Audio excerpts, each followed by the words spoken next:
अशोक गहलोत जी के जो फैसले हैं मुझे लगा अशोक गहलोत साहब आप ये कहना चाह रहे हैं कहीं ना कहीं अंदरूनी गुटबाजी जो है कांग्रेस पार्टी की उसने धरातल पर ये असर जरूर डाला है। योजनाओं को बीकानेर के हमने जो पिछड़ रहे हैं कांग्रेस के उम्मीदवार उनकी तो बात की, लेकिन सिद्धि कुमारी जो कि बीकानेर की पूर्व सीट से विधायक है, सिटिंग विधायक है, 3 बार के विधायक है, एक बार फिर से वो आगे चल रहे हैं। सिद्धि कुमारी बढ़त रहे हैं बीकानेर पूर्व सीट से और बीकानेर जिले में बीजेपी एक अच्छी खासी बढ़त बनाई हुई रुझानों में दिखाई गई है। बिल्कुल, सिद्धि कुमारी पूर्व राज परिवार की सदस्य भी हैं और लगातार यहाँ से जीतती रही। एक बार फिर से बीकानेर पूर्व से उनकी जो जीत की तरफ आगे बढ़ती हुई नजर आ रही है। ये जो रुझान आ रहे हैं इन रुझानों में वे आगे चलती हुई नजर आ रही है। तो ये सबसे बड़ी अपडेट है बीकानेर की और बीकानेर को लेकर के देखिए अब आते कोटा उत्तर हाड़ौती में क्या हाल है रविंद्र। देखिए ये सबसे बड़ी अपडेट आ रही है शांति धारीवाल को लेकर के। शांति धारीवाल लगातार उनके टिकट पर संदेह बरकरार था। लिस्ट आती थी, पहली लिस्ट आई, दूसरी लिस्ट आई, तीसरी लिस्ट आई, 3 चेहरों के नाम बार बार सामने आते थे। जहन में सवाल पूछा जाता था शांति धारीवाल को टिकट मिलेगा कि नहीं। बाकी 2 का जिक्र भी होता था, 2 को तो टिकट नहीं मिला, लेकिन शांति धारीवाल अपना टिकट बचा लेगा। लेकिन फिलहाल सीट बचा पाएंगे कि नहीं बचा पाएंगे, क्योंकि ये तो सिविल लाइंस का अपडेट आ गया। सिविल लाइंस और कोटा उत्तर से बीजेपी के प्रहलाद गुंजल आगे चल रहे हैं। सिविल लाइन से खाचरियावास, प्रताप सिंह खाचरियावास रविंद्र लगातार चर्चाओं में अपने बयानों को चलते रहे हैं। मैंने आपको कई बार बताया होगा कि मेरा स्वागत रामी सतह पे कैसे होता है, पर इस जाते हैं। और देवली उनियारा से बहुत बड़ी अपडेट आ रही है। देवली उनियारा से विजय बैंसला आगे चल रहे हैं। बीजेपी की रणनीति का हिस्सा था देवली उनियारा से विजय बैंसला को, किरोड़ीलाल बैंसला के बेटे को खड़ा किया गया था गुर्जर वोटों को अपने पक्ष में शामिल करने की कोशिश की। उनका विरोध जरूर हुआ था, लेकिन बाद में बीजेपी के समय रहते तमाम जो जातिगत समीकरण है वो यहाँ पर साथ दिए और इसी का नतीजा अब यहाँ पर जाहिर तौर पर गुर्जर वोट कितना महत्व रखते हैं और वो कहीं ना कहीं अभी रुझान आ रहे हैं उसमें दिखाई भी देता हुआ नजर आ रहा है। और इसके अलावा बात करें भले ही कितनी उसकी चर्चा हुई हो, निंदा हुई हो, रमेश बिधूरी को जिस तरह से यहाँ भेजा गया था गुर्जर बाहुल्य सीटों पर चुनाव प्रभारी के तौर पर, उसकी भी चर्चा हुई थी। लेकिन सिविल लाइन से खाचरियावास 1500 वोटों से आगे चल रहे हैं। कद्दावर नेता है मौजूदा मंत्री में। एक और बड़ी अपडेट, शिवराज सिंह मेवाड़ नाथद्वारा से सीपी जोशी के सामने, और सीपी जोशी की परंपरागत सीट कही जाती है नाथद्वारा, और नाथद्वारा में शिवराज सिंह मेवाड़ पहली दफा पूर्व राज परिवार के सदस्य उनको उतारा गया था। बीजेपी की तरफ से आगे चल रहे हैं। भारतीय जनता पार्टी के लिए काफी अच्छी जो खबर है ये उनके बीजेपी की बहुत अच्छी खबर है, लेकिन सीपी जोशी के लिए थोड़ा सेटबैक हो सकता है। और रहमत ये भी याद रखना होगा ये वही सीट नाथद्वारा की है जहां पर सीपी जोशी एक वोट से चुनाव हार गए थे। न सिर्फ एक वोट चुनाव हारे थे, बल्कि कहा तो ये भी कहा रहा था कि एक वोट चुनाव हारने के चलते सीपी जोशी को मुख्यमंत्री का पद तक गंवाना पड़ गया। तो अगर यही रुझान रहता है तो बहुत दिक्कत हो सकती है यहाँ पर। इसलिए भी देखिए रविंद्र में थोड़ा जोड़ दूं, दिलचस्प इसलिए भी कि पहली बार भारतीय जनता पार्टी की तरफ से यहाँ पर पूर्व राज परिवार के सदस्य को उतारा गया, ये पहली दफा। और ये जो प्रयोग किया गया था गोयल साहब, ये जो प्रयोग किया गया था वो लगता है कि सफल होता नजर आ रहा है।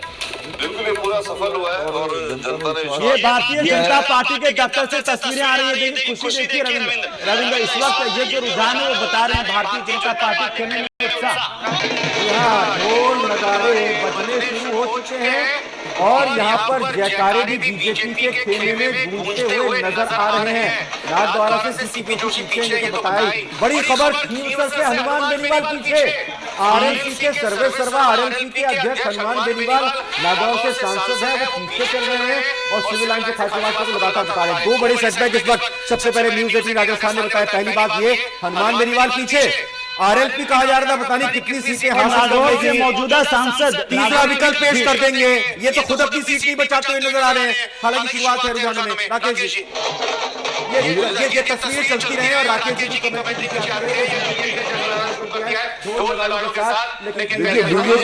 बीजेपी पे एज ले रही है और आरएलपी के लिए बहुत ही दुखद खबर भी रहेगी कि उनके जो मेन मुखिया है वही अपनी सीट गंवाते हुए नजर आ रहे हैं। और जितना बढ़ चढ़ के उन्होंने इलेक्शन में हिस्सा लिया, जिससे कि बीजेपी से अलग होकर उन्होंने अपना एक पार्टी खड़ी करने की कोशिश की, तो मुझे लगता है शायद अंत की तरफ ये जा रहे हैं। और बड़ा एक सरप्राइजिंग भी है और बड़ा एक हैरानी वाला भी है। जनता ने विश्वास जो मेवाड़ जीतता है वो राजस्थान में सत्ता का जो रास्ता है वो मेवाड़ से होके जाता है। लेकिन सबसे बड़ी अपडेट है 10 सीटों पर 5 सीटों पर भारतीय जनता पार्टी ने बढ़त बनाई हुई है। इस वक्त ये बड़ी अपडेट मिल रही है रविंद्र और जोधपुर से 4 राउंड की मतगणना यहाँ पर बढ़त बनाई हुई है। लेकिन अगर हम राजसमंद जिले की बात करें, मैं वही जिक्र कर रहा था, मेवाड़ की राजसमंद की सभी सीटों पर बीजेपी बढ़त बनाए हुए नजर आ रही है। यानी कि 2018 में मेवाड़ बीजेपी ने जीता था, सरकार नहीं बनाई थी, लेकिन अभी राजसमंद जो कि मेवाड़ का ही हिस्सा बनता है उसमें बीजेपी बढ़त बनाई हुई है। लेकिन जोधपुर की 5 सीटों पर आगे बीजेपी नजर आ रही है। नगर की बात करते हैं, ये भरतपुर की नगर सीट बाजी वाली कांग्रेस के आगे चल रहे हैं। लगता है कि जो बीजेपी की बागी उम्मीदवार थी आशा मीना, बीजेपी की जो बागी थी उसका असर यहाँ पर दिख रहा है और कांग्रेस के प्रत्याशी बाजी वाली वे आगे चल रहे हैं। लेकिन एक बहुत बड़ी बात यह है कि कांग्रेस पार्टी के जितने कद्दावर चेहरे हैं वो इस वक्त रुझानों में असमंजस दिखाई दे रहे हैं। नहीं, इसमें दोनों पार्टी का रुख करना पड़ेगा। अगर हम आप तारानगर सीट की करें, पीछे राजेंद्र राठौड़ भी दूसरे राउंड की गिनती में काउंटिंग में पिछड़ रहे थे, राजावर्धन सिंह राठौड़ भी पिछड़ रहे थे। तो चौंकाने वाले नतीजे दोनों गोविंद सिंह डोटासरा क्या कह रहे हैं, सुन लेते हैं। 100% बदल रहे हैं, धीरे-धीरे आप देखना बदल रहे हैं, कोई दिक्कत नहीं। 100% बदल रहे हैं। चेहरे की हवाइयां भी या कहें कि मतलब हवाइयां को लेकर उम्मीद है कि कुछ ना कुछ जरूर होगा। रुझान जैसे जैसे जो है वो बदलते जाएंगे, नतीजों में कन्वर्ट होते जाएंगे। ये जो ट्रेंड इस वक्त हम देख पा रहे हैं रविंद्र, क्या चला क्या है आखिरकार, क्योंकि ओपीएस की बात हुई थी, जातिगत जनगणना की बात हुई थी, स्कीम की बात हुई, योजनाओं की बात हुई थी। मुख्यमंत्री अशोक गहलोत को कहा गया था कि स्कीम स्टार मुख्यमंत्री हैं वही साहब जी। अशोक गहलोत जी ने हर रोज कुछ नई स्कीम देने की कोशिश की, पर वो सबसे बड़ा ये रहा कि वो सिर्फ लास्ट के 6 महीने में ही काम कर पाए। गजेंद्र सिंह शेखावत, इस भ्रष्टाचारी सरकार को हम किसी भी तरह से बर्दाश्त नहीं करेंगे।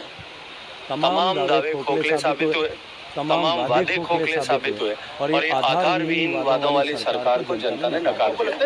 गहलोत साहब की जो गारंटी थी वो तो जनता ने फेल कर दिया। मुझे क्या लग रहा है,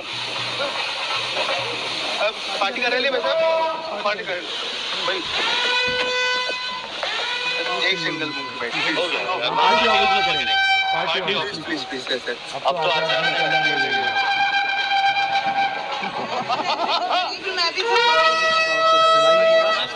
नजर आ रहे हैं पूरी तरीके से। और एक तरह से कहें कि जो चुनावी रणनीति की धुरी थी उसके इर्द गिर्द जो कुछ बीजेपी के नेता और दिग्गज थे, उसमें गजेंद्र सिंह शेखावत भी वो नाम, वो चेहरा जो कहीं ना कहीं बीजेपी की रणनीति को धार देते हुए नजर आ रहे थे और बहुत ही ज्यादा उत्साहित नजर आ रहे हैं। ये बीजेपी की तस्वीरें, बीजेपी मुख्यालय जयपुर की तस्वीरें आप देख सकते हैं। ढोल नगाड़ों का सिलसिला शुरू हो चुका है। ढोल नगाड़ों के पहने हुए लेकिन इंतजार रुझानों का किया जा रहा था। रुझान जब बीजेपी के फेवर में आते हुए दिखाई दे रहे हैं तो फिर ढोल नगाड़ों की थाप भी शुरू हो चुकी है। ढोल नगाड़े बजते हुए दिखाई दे रहे हैं और जाहिर तौर पर थोड़ी देर में हो सकता है जो आतिशबाजी छिपा कर रखी गई है कि थोड़ा और स्थिति साफ हो जाए तो वो आतिशबाजी भी यहाँ पर बीजेपी के खेल में दिखाई देने लगी। बीजेपी के खेल में मुझे लगता है कि फूल वालों की बरसात भी होने वाली है और लड्डू का जो है वो भी सबको बांटे जाएंगे, क्योंकि बीजेपी काफी मजबूत स्थिति में भी नजर आ रही है। लेकिन ये जो रुझान है वो क्या कहते हैं, चला क्या है इस बार? तमाम दावे थे, चला क्या इस बार? देखिए, चला इस बार जो बीजेपी जो भ्रष्टाचार को उन्होंने अपना कुठाराघात किया वो चला। उसके अलावा जो महिलाओं पे जो अत्याचार की बातें थी वो महिला काफी रोष में थी राजस्थान की, और जिस तरीके से वक्तव्य भी आया कि राजस्थान मर्दों का प्रदेश है, उससे वो सारा जो खेल है वो बीजेपी के पक्ष में चला गया, क्योंकि बड़ी एक शर्मनाक वक्तव्य था ये और महिलाओं ने इसको पूरा इस पे बीजेपी का साथ दिया। उसके अलावा पेपर लीक का मोदी ने कमान संभाली, उसका भी पूरा असर पड़ा, बागी हुए, लेकिन बाद में समय रहते उनको बना लिया गया। यथा मुखिया तथा प्रजा जैसे मोदी जी ने नेतृत्व किया, सभी जितने भी भाजपा कार्यकर्ता थे, जितने भी उनके नेता थे, उन्होंने उस पर काम किया और अपना मैसेज जनता तक पहुंचाने में शायद कामयाब रहे। युवाओं को भरोसा दिलाया कि उनके भविष्य को सुरक्षित करने के लिए जो सबसे बड़ी पार्टी हो सकती है वो सिर्फ भाजपा है, और यही रीजन है राष्ट्रवाद का मुद्दा हावी रहा, तुष्टीकरण। का रुख करता हूं हमारे संवाददाता मनीष अशोक महोदय। बीकानेर से कुछ चौंकाने वाले नतीजे रुझानों के रूप में दिखाई दे रहे हैं। 3 विधायक बीजेपी कांग्रेस के जो कि मंत्री भी तीनों ही ऑप्शन चेंज एक बहुत ही इंपॉर्टेंट फीचर माना जाता है।